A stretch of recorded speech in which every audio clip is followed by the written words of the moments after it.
안녕하세요. 여러분들은 질투에 사로잡혀 커다란 실수를 저지른 적이 있나요? 저는 순간적인 감정이 휘둘려 인생이 무너진 한 여자를 알고 있습니다.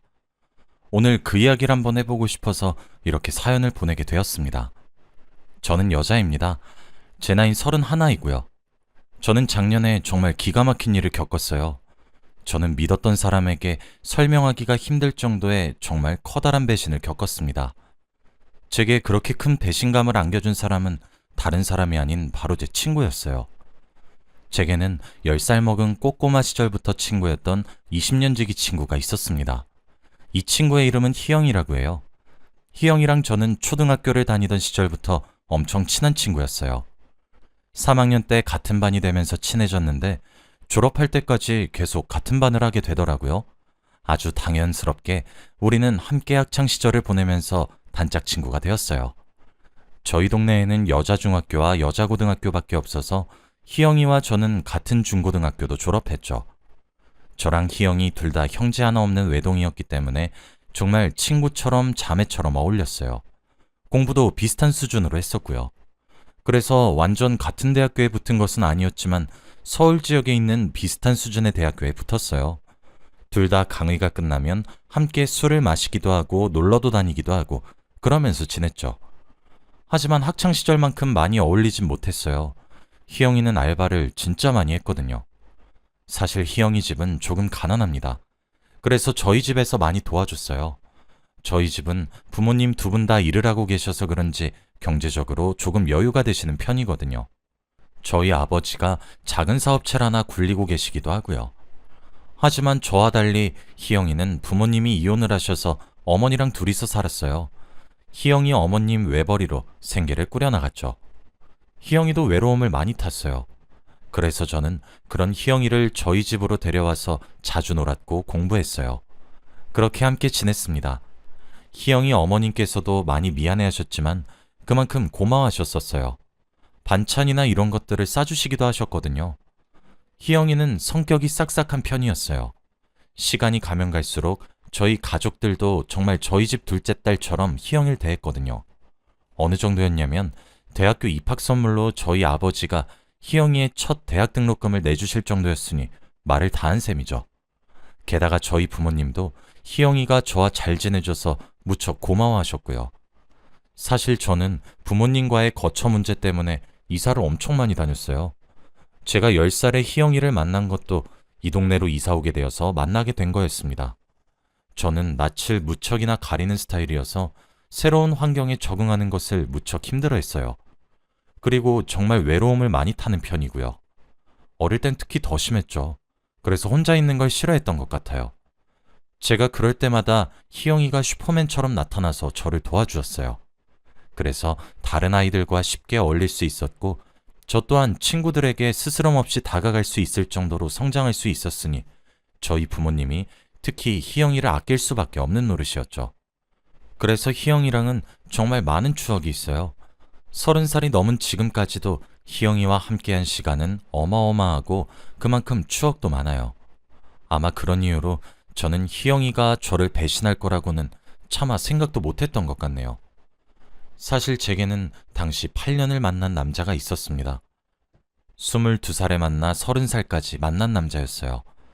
대학교 시절 풋풋했던 사랑을 시작으로 오랜 기간 만난 남자였죠. 저랑 남자친구는 캠퍼스 커플이었어요. 그래서 과에서 엄청 유명했었습니다. 예쁘게 만나는 것도 만나는 건데 오래 잘 만나고 있다고 말이에요. 사람들은 저와 남자친구에게 우스갯소리로 너희 둘은 헤어지면 이혼이랑 다를 바 없다면서 농담을 하기도 했어요. 그리고 제게 첫사랑이었던 사람이었기 때문에 저 또한 남자친구와 결혼을 하려고 마음을 먹었고요. 제가 30살이 되면서 남자친구와 본격적으로 결혼 준비를 하기 시작했습니다. 상견례를 시작으로 결혼식 준비를 모두 다 했어요. 하지만 결혼까지 이어지지 못했습니다. 그때 마침 코로나가 발생되면서 모든 모임들이 저지당했었거든요. 결혼식 일정은 계속 미루는 수밖에 없었어요. 하지만 미루는 것도 어느 정도 한계가 있었고 결국 코로나가 잠잠해지면 다시 준비하기로 결정했죠. 그렇게 제 결혼식은 취소가 되었습니다.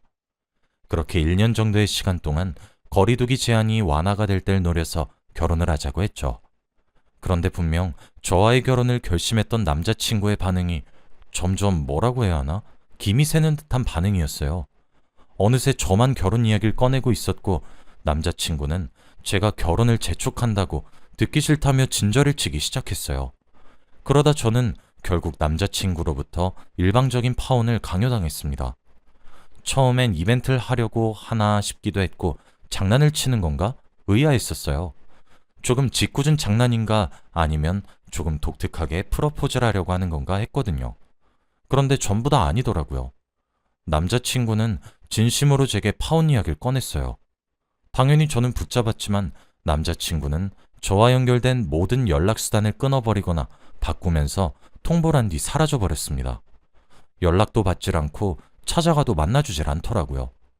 파혼을 왜 하는지 전혀 이해할 수 없었고 저와 남자친구가 적게 만난 것도 아닌데 무려 8년이란 세월을 만난 것이 무색하게 아주 어이없게 이별을 해야만 했죠. 저는 믿을 수가 없었어요. 정말 망가졌고 어디서부터 어떻게 잘못된 것인지 알 수조차 없었죠. 하지만 그것도 잠시, 얼마 지나지 않아 제가 왜 파혼을 해야 했는지 알게 되었습니다. 학과 동기들 사이에 아주 기가 막힌 소문이 하나 났더라고요. 희영이가 혼전 임신을 해서 결혼을 하게 되었다고 말이에요. 이게 왜 기가 막힌 소문이냐면 희영이가 임신한 아이의 아빠가 제 남자친구였기 때문입니다. 남자친구와 저는 같은 학교에서 같은 과를 다녔어요. 그래서 남자친구의 친구들이 제 친구들이었고 제 친구들이 남자친구의 친구들이었죠.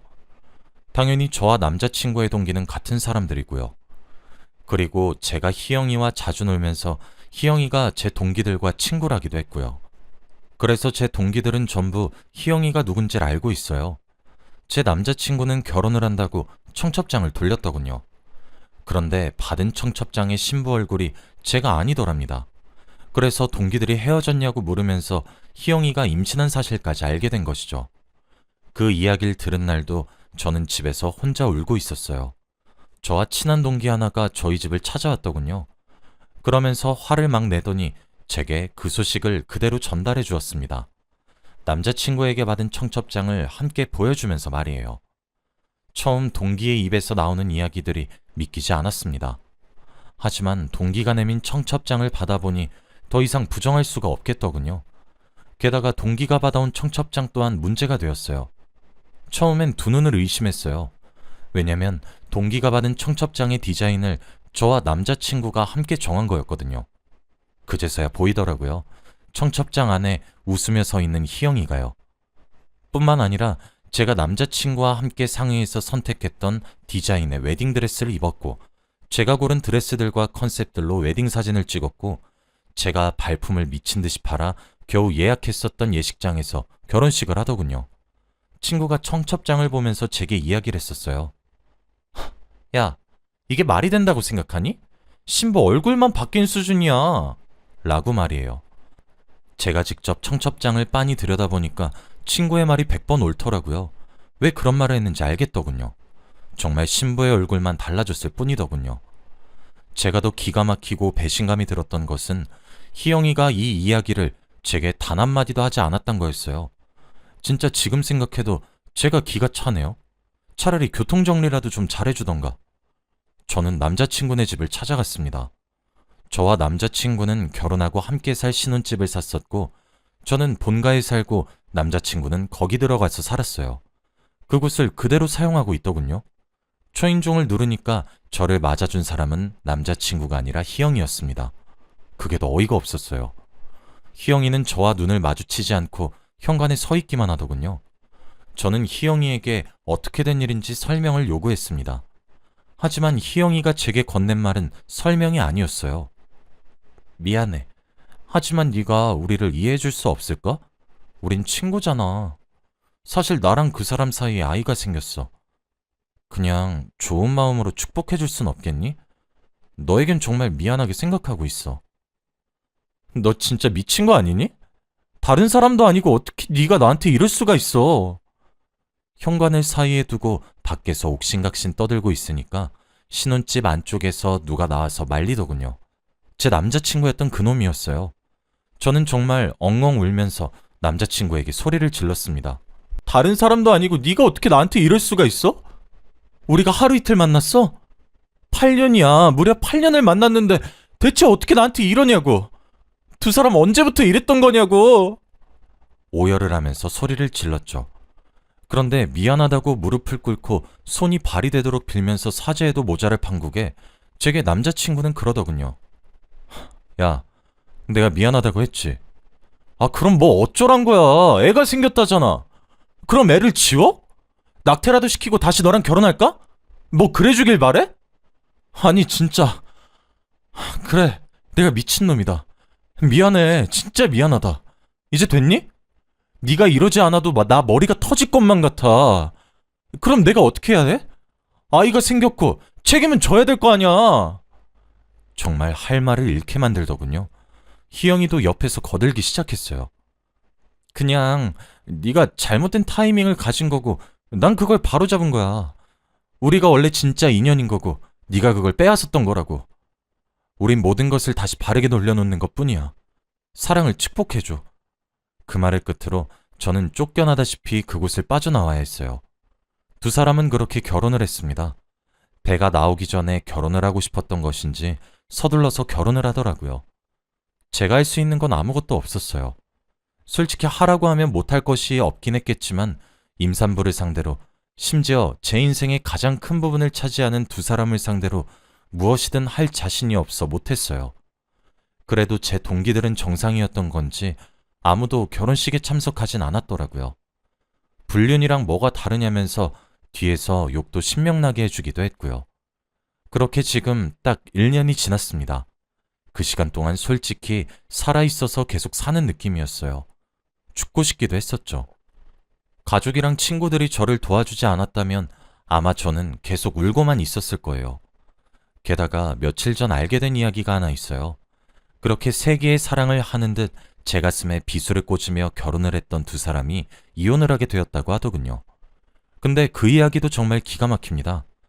며칠 전 8년이나 만난 탓에 잊혀지지도 않는 전화번호로 전화가 걸려왔어요. 당연히 상대는 전 남자친구였고요. 술에 취한 목소리로 제게 미안하다고, 다시 받아줄 순 없냐고 이야기를 하더라고요. 저는 무슨 소리를 하는 거냐고 화를 버럭 냈습니다. 대체 양심이 얼마나 없으면 교통정리도 제대로 하지 못하고 내 친구랑 애를 만들었으면서 다시 받아달란 소리가 나오냐고 하면서 말이에요. 그런데 오히려 그런 제 말에 오열을 하면서 하소연을 하기 시작하더라고요. 출산한 아기가 자신의 아이가 아니었다고 하면서요. 잠시 미쳤었던 것 같다고, 이럴 줄 알았으면 결혼을 안 했을 거라고 하더라고요. 희영이가 출산을 했는데 아무리 다시 봐도 아이가 자신이랑 안 닮았다고 생각이 들었다더군요. 처음에 그 소리를 했을 때는 희영이가 미친 것 아니냐고 화를 너무 크게 내서 아무 말 못했고, 그래서 희영이 몰래 친자검사를 혼자서 진행을 했었나 보더라고요. 그런데 친자검사 결과 불일치하단 결과를 듣게 되었고 희영이를 추궁했나 보더라고요.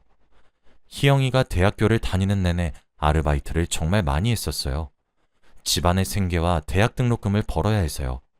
그런데 저는 편의점에서 일을 하거나 카페에서 일을 할 거라고 생각했는데 사실 그때 희영이가 화류계에서 일을 했다고 하더라고요. 그 일을 하는 과정에서 아이를 임신하게 된 것이고 그때 제 남자친구였던 이놈이랑도 만나던 사이여서 별 생각 없이 이 아이는 너와 나의 아이라고 거짓말을 쳐서 결혼을 한 거였습니다. 아이 아버지는 누군지 이젠 알 수가 없다고 했죠.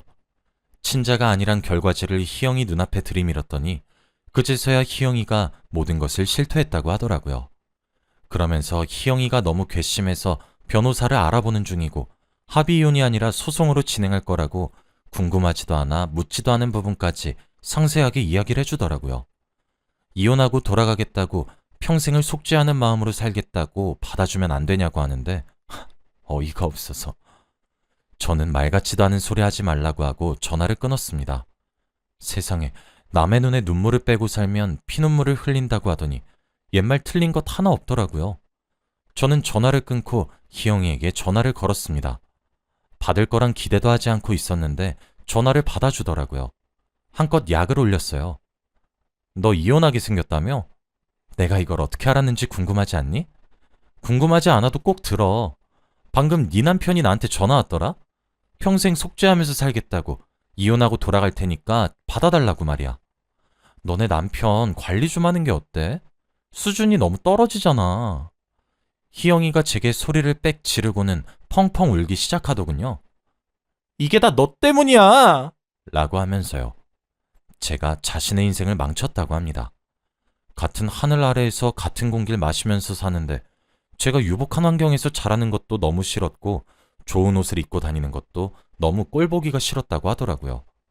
그래도 학창 시절은 교복을 입고 다녀서 옷이나 이런 것들이 티가 나지 않았지만 성인이 되어 대학을 가면서 자유롭게 꾸며 입고 다니기 시작하면서 너무 꼴도 보기 싫었다고 하더라고요. 박탈감을 느꼈었나 봐요. 제가 부모님이 사주신 명품백을 들고 다니는 것도 너무 꼴보기 싫었고 비싼 옷을 턱턱 사는 것도 너무 미웠고 그런 것들을 아무렇지 않게 생각하는 제가 너무 싫었답니다. 저와 비슷한 수준으로 보이고 싶어서 아르바이트를 하게 된 거였고 그런데 아무리 오랜 시간 동안 고생하면서 일을 해도 버는 돈은 적었기 때문에 사치할 수가 없었다더라고요. 그러다가 화류계에 일을 하게 되었다고 했어요. 적은 시간을 일해도 평범한 회사원 한 달 월급은 우습게 벌기 시작하니 못 태어나왔다고 하더라고요.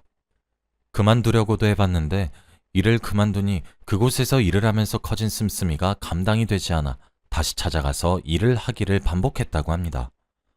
그러니 자신의 인생이 이렇게 망가진 원인은 모두 저한테서 시작했으니 전부 제 탓이라고 하더군요. 자기는 그렇게 아등바등 살고 있는데 자기 속도 모르고 괜찮은 남자 만나는 게 그렇게 배가 아팠답니다. 그래서 살짝 건드려보고 말라 그랬었는데 또 꼬신다고 꼬셔진 남자라 웃겼답니다. 셋이서 만나서 놀 때 제 눈을 피해서 손을 잡기도 하면서 지냈는데 저를 기만하는 게 그렇게 이기는 기분이어서 너무 짜릿했다고 하더군요.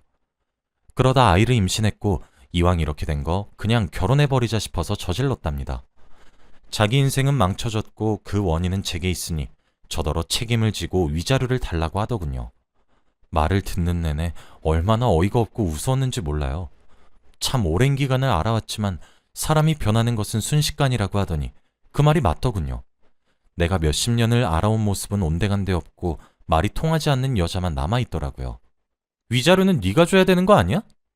그래도 불행해져서 다행이다. 두 번 다시 연락하지 말고 살자. 하고 전화를 끊어버렸어요. 정말 불행하게 살길 바랬었지만 그래도 제가 정말 사랑했던 두 사람의 인생이 끝장난 것 같아 안타깝긴 하네요. 손대지 않고 코를 푼 수준으로 본인들이 스스로 자멸했지만 그래도 속이 막 그렇게 후련하진 않아요. 죄짓고는 편히 못 산다고 하더니 이제라도 두 사람이 정신을 차리고 바르게 살길 바랍니다. 저는 이제 많이 괜찮아졌고 일상생활에도 무리가 없어요. 앞으로도 많이 행복해지기 위해 노력할 거고 더 좋은 사람을 만나 더 행복하게 살 거예요. 제가 그렇게 할 수 있게 많이 응원해 주셨으면 좋겠습니다. 지금까지 제 이야기 들어주셔서 감사합니다.